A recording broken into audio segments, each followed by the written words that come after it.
So I'm just going to quick review what we talked about last time.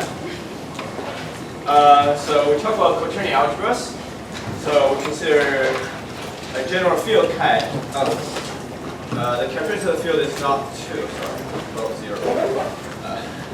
And we have two invariable elements A and B, both non-zero. And we can define a quaternion algebra over K as K adjoining two sort of non-commutative variables I and J, such that square of I is A, square of J is B, and Ij equals negative after Ji. It's always four-dimensional, and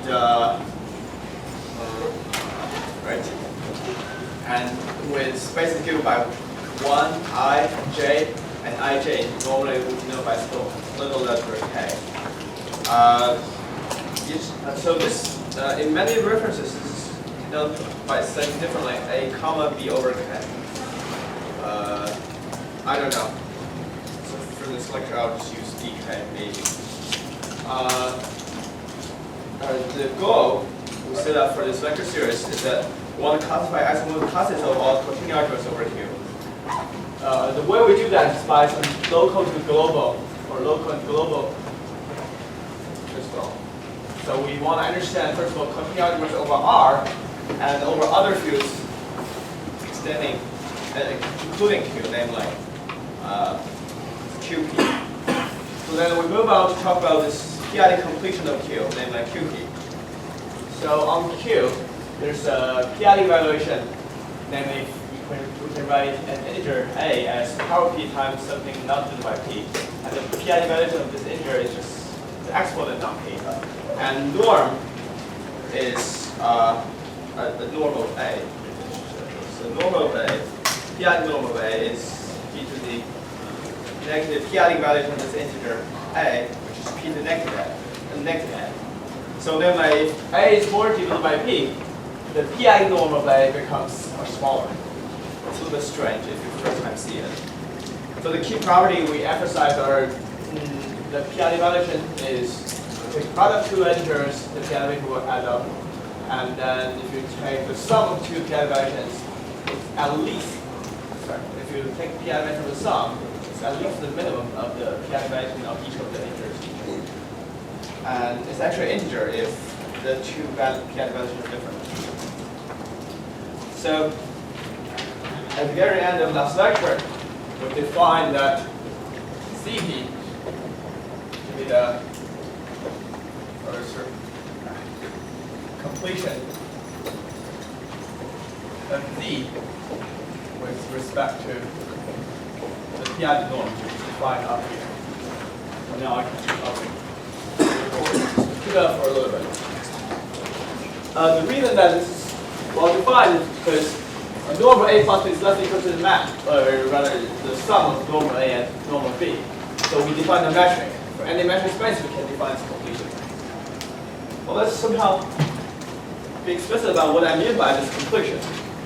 So here's my understanding of another interpretation of what it is. So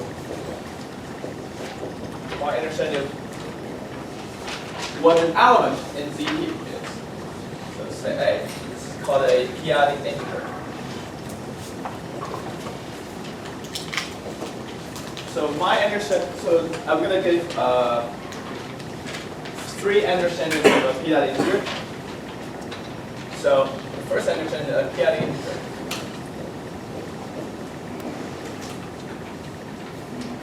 is a sequence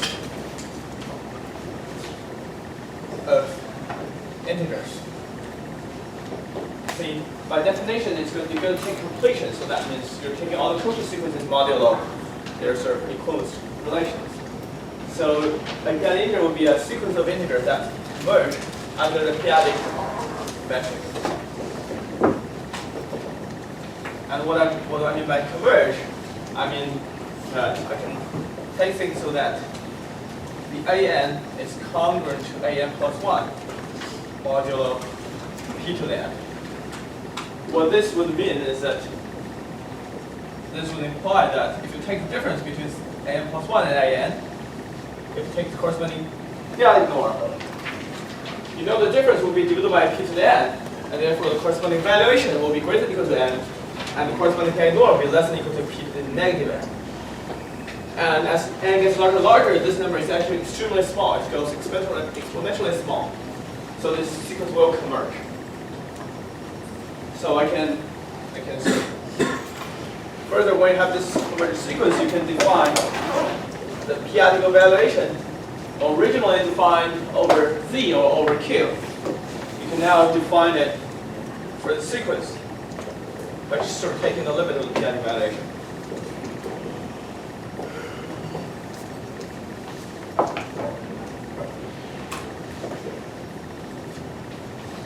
And moreover, because of this sort of stronger inequality, you can actually show that this limit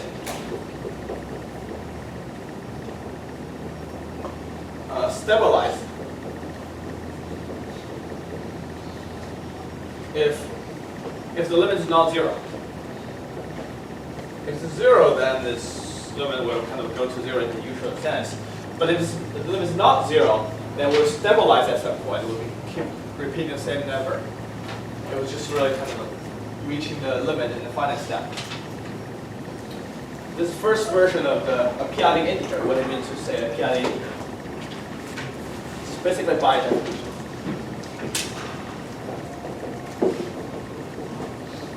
Now I can take a small variant of this.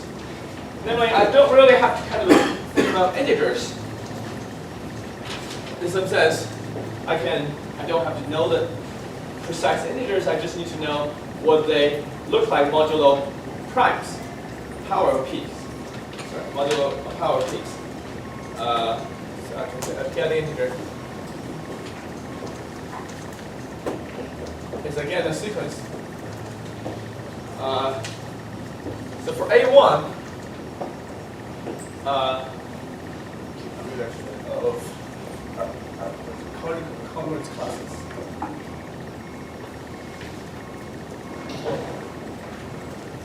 Let's spell it wrong.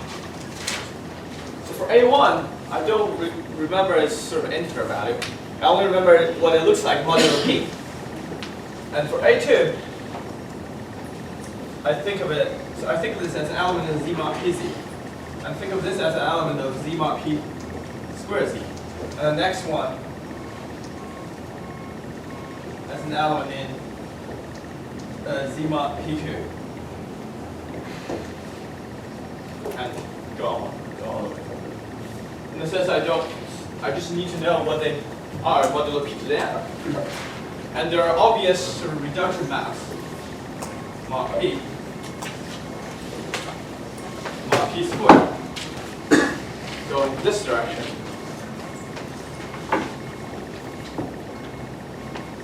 And what we're requiring is that an plus 1, an is, for example, a2 is given by a3 modulo p squared. So this is going to be an plus 1 modulo to the n. So there's a sort of a concise way of writing everything, expressing what I just said, without taking Zp to be the so-called inverse limit of n of the z mod. So it's just taking a sequence of elements in these groups such that they're sort of compatible under the maps. Yes? I'm so sorry, we can't see what's on in the computer.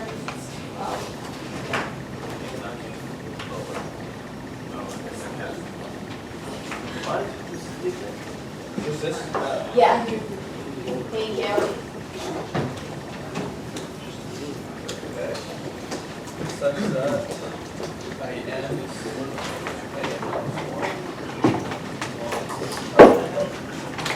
the fancy way of writing this is Zp.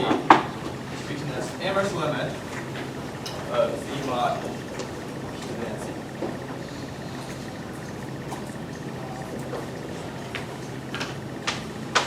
Okay.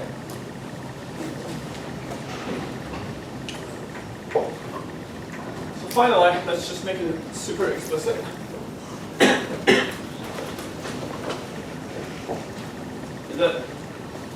I would really want to kind of sequence is not easy to work with.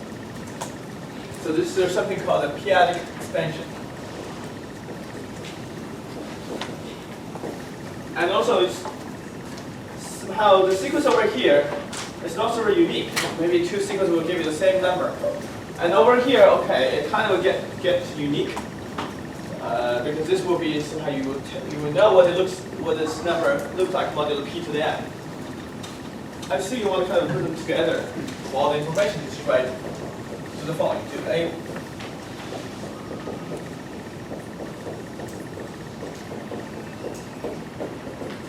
A p-adic expansion of a p-adic integer is just writing like this, where these AIs belong to 0, 1, all the way to p.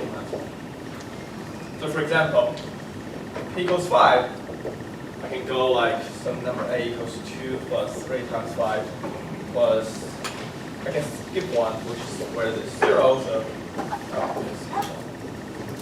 and then skip along and keep going. So that's a 5-adic number, for example. So this is explicitly what in this sense, a p-adic number looks like. You can't really, I mean, somehow you have to. It might be a little bit counterintuitive in the sense that, okay, you can add and you realize this number gets really big and gets bigger actually much faster than you think. But this kind of converge in some weird way. The point is you have to think that if it's highly divided by 5, this is considered very small, although the usual absolute value is very large.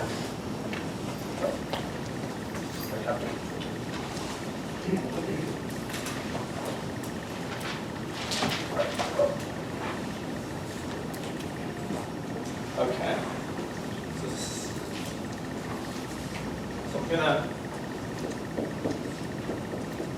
I was gonna actually wanted to, but then I won't have the time. So I would say this as a fact that if an integer b such that p does not divide b, then b is actually invertible in ZP. Namely, in ZP, you can find an inverse of b. The easiest way to see this is that you can see using version 2. Namely, you know what a looks like modulo p. Excuse me, you know what b looks like modulo p. And then you can always find another b prime, such that b times b prime is common to 1 mod p. So you know what the inverse of b looks like mod p. And you do it mod p squared. Because again, p does not divide b, so you can invert b modulo p prime. And then you know the inverse of b looks like modulo p prime, p squared, and then keep doing. So this will tell you that Zp must contain all the rational numbers where as long as p does not divide b. So if you want to sort of p-adically complete Q, you first of all p-adic complete Z. But then you realize that after you p-adic complete Z, you already include these prime to p integers in the denominator. So you just need to take care of the denominator of p. So just basically invert p in it. And it's also the same in the fraction field.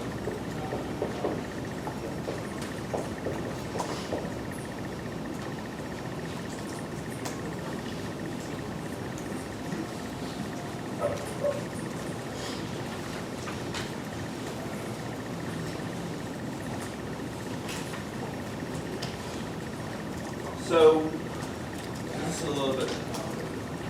That's what QP or what ZP looks like, and why this is somehow useful. I want to say that it's actually very easy to work with, and you can do a lot. You can solve somehow if you want to solve some equations on this ZP or QP. It's actually a lot easier than solving it over the rational numbers. The reason is that you have this very useful theorem about the tensor level. I'm not going to study right now, but let's just do an example to get a feel of what it says. So let's say I want to find the square root of 2 in Z7. This is unthinkable over the rational because root of 2 is not rational. But when you complete with back to a p-adic topology, it turns out you can actually get a square root of 2 in Z7. So how do I do that? So let me remark that using the same method, we can show that every integer that's not divided by p has an inverse, multiplicative inverse in Z. So let's do this. So the step 1 is we want to solve with square root of 2. Well, we want to solve x squared common to 2 modulo 7. We do it mod 7, and the next one we're going to do mod 49. So solve this, and it's clear that x must be common to 3 or 4. Mod 7. Right? At this point, I need to make a choice. So let me just set out. For the rest of the construction, I want to make a choice. For example, 3. And we know that if I have found one of the square root, and the other square root will be the inverse of it. So I just need to find one, and the other one too. Give it to me for free.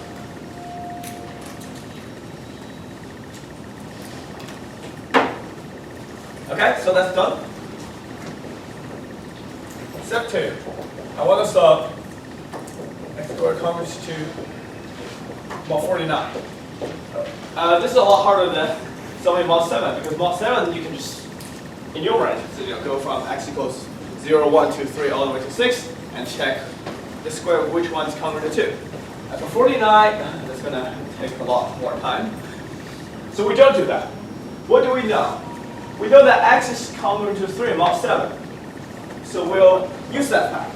So we only consider those x's which are already common to 3 mod 7. So then the x looks like 3 plus 7y. I don't consider other possibilities. So if we had originally made the choice of x common to 4 mod 7, I would start with x equals 4 plus 7. At some point, we'll have to kind of make a choice at the start of this argument. So I'm trying to solve this congruence of this 3 plus 7y squared congruent to 2 mod 49. So yeah, this is a trick you have to do. You have to multiply out. There's no good way. Right? And then when you square this out, here's kind of a small miracle that this term, this correct term, this is our most difficult term, has a 49 in front of it. But we're solving modulo 49. So it doesn't really matter what it is, because modulo 49, this goes away. So this suddenly becomes a linear equation instead of a quadratic equation.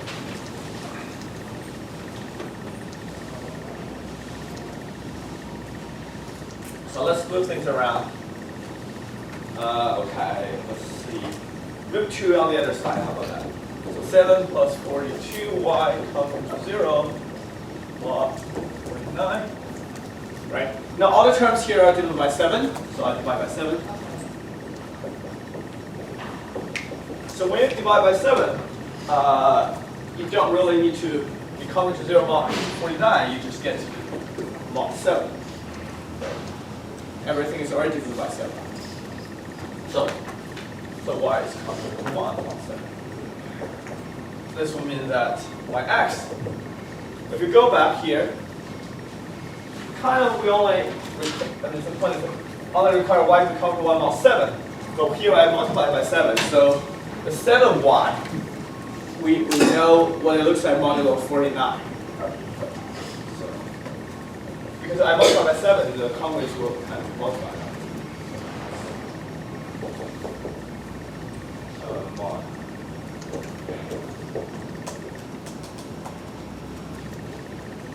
So that's how you solve it. And then step 3, then you want to solve it for mod 7 cubed. If you want to know what that is.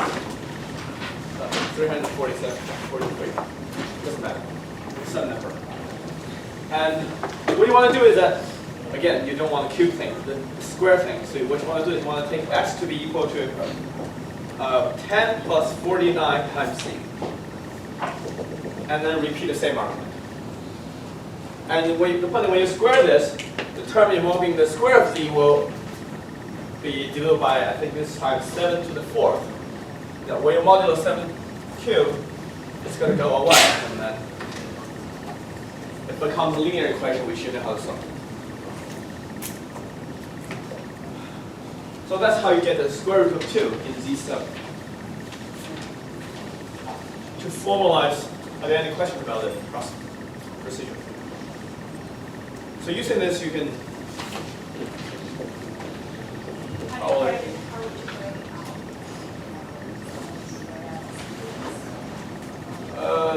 you can write that 7 plus this, and then whatever you compute here, and then just add 7 squared times that number.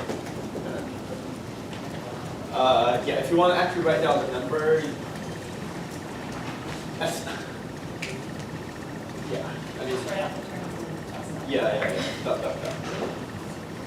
It's something that can be only done by computer. It's not numbers so large. But the point there exists such thing. You can always find such numbers.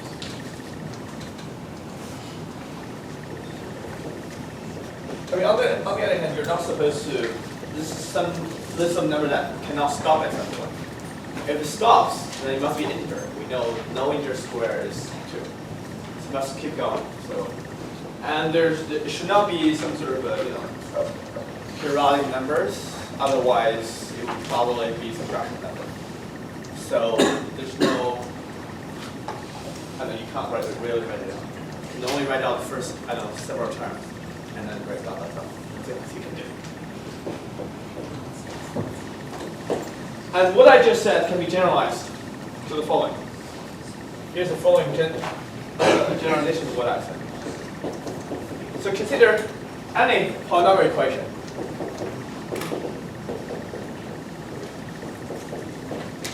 With ZP coefficient. And so that's somehow what we started out like. Just think of x squared minus 2.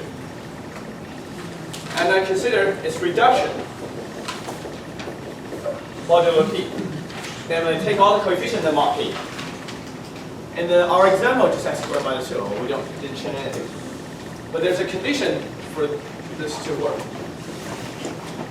Our procedure, if you think about what really happened, is that we start out, we kind of pick a solution of this polynomial modulo p, namely x equals 3.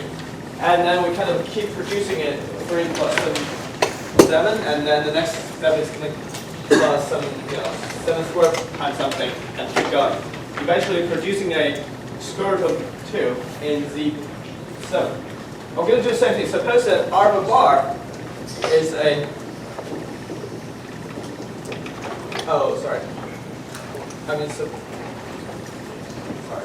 suppose that the reduction is not 0. I mean, otherwise, I could divide the polynomial by p. And I'll work with the thing divided by p. So I just don't want a 0 polynomial. It's not 0. And alpha bar is a simple 0.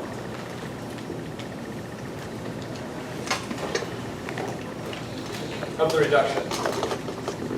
Just we had in our early example, 2 zeros, 3 and 4. They are both simple zeros, no repeated zeros. If there were repeated zeros, then we'll fail.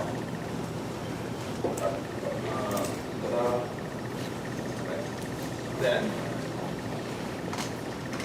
can't see. Go to the other side.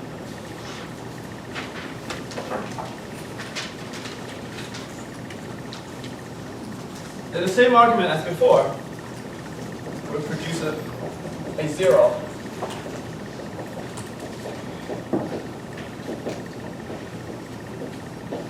the PI numbers.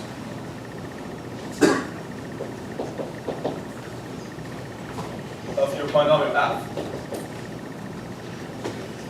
And of course, the relation between this alpha and alpha bar is that if you take alpha modulo p, you get alpha bar.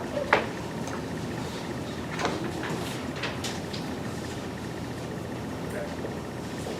Just like before, what you do is that you know what alpha should look like modulo p, and then you pick an arbitrary list of alpha bar to modulo p squared, and you look at alpha bar plus p times 1 and solve that. You're going to get a linear equation in 1 and solve that. And next time you add another p squared z and you solve that. You keep doing, and then eventually you get a PI number. Are there any questions? Yes. But this wouldn't necessarily work for like the intersection of two polynamials, like f and g, the intersection of their two zero sets. You can do this at the same time. So you use the equivalent one polynomial. Alright, how come you found that question? Yeah. It's not clear that it's going to work. I don't think it will. But I'm just wondering if making it like are there conditions given on f and g that for you to do this? This I don't being know. completely I don't have to think about it. It's a good question. I don't know. So in the same vein, are there multivariate equations for that? That's just a question. Yes. Yeah, as long as you have a smooth point on a variety of lists. Any number of variables. You might have more than one list. So you want to point to a smooth one. If you have a smooth point, then you have a whole dimensions worth of vector space worth of lists. So if it's a zero-dimensional algebraic set, then you're having a little constant. That's right. Actually, just write down the Jacobian matrix instead of, so you have a whole bunch of linear equations you have to solve. And if that matrix is invertible, you just repeat the thing you said. You just don't do it one y at a time. You have a vector of y's. Yeah. Well, I mean, that's the case when the equation is the same as number of variables. This is when the number of equations equal the number of variables. We can talk about that later. Actually, in one of your exercises, I put a kind of question. Related to that. Anyways, are there other questions? Yes. Why does it matter that alpha bar is a simple Because it's not true if it's not simple zero.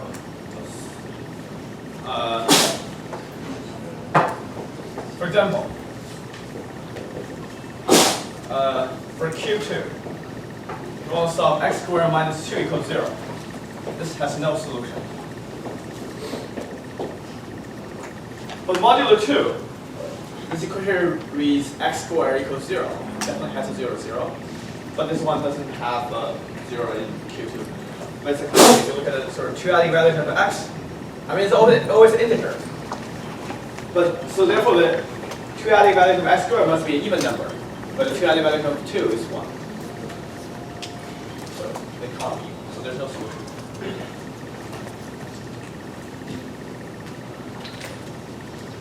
Other questions?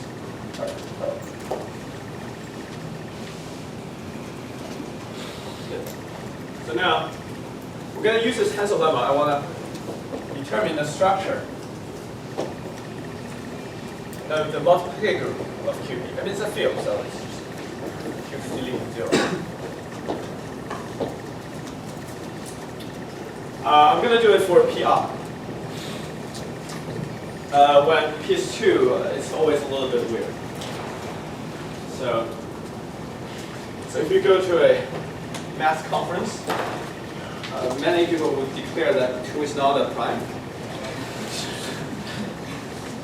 So, anyways, 2 is always become a little bit different. Okay, so now let's do PR for each element that's not 0 in QP. I can always uniquely write this A as a power P, which takes out a kind of evaluation of A, or let's see how A is divisible by P times another U, such that 4. And an integer and U belongs to ZP, and the p-adic relative u is 0.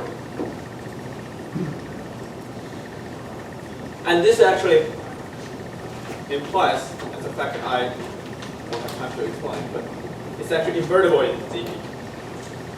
So the same thing as what I said earlier, that if p does not divide u, when u is an integer, then u is invertible in ZP.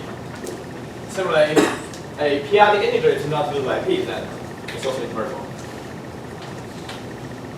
So with this, I can therefore write QP cross as just reading all this n, and the other part is invertible element in ZP. The map we get is you have a pair n and u, you send it to p to the n times. So that's the first step of analyzing the multiplicative group of QP. Namely, you first pull out the valuation, and then there's a part which is p-adic integer and not divided. Now I have to analyze this bit here. Let's see where do I want to over here. So if you have a p-adic integer, just like integer, I mean, the idea is working with p-adic integer, you just think of it, just think integers. And you can do modulo p, and you get to z mod pz. Plus. That first one is that first part is Yeah.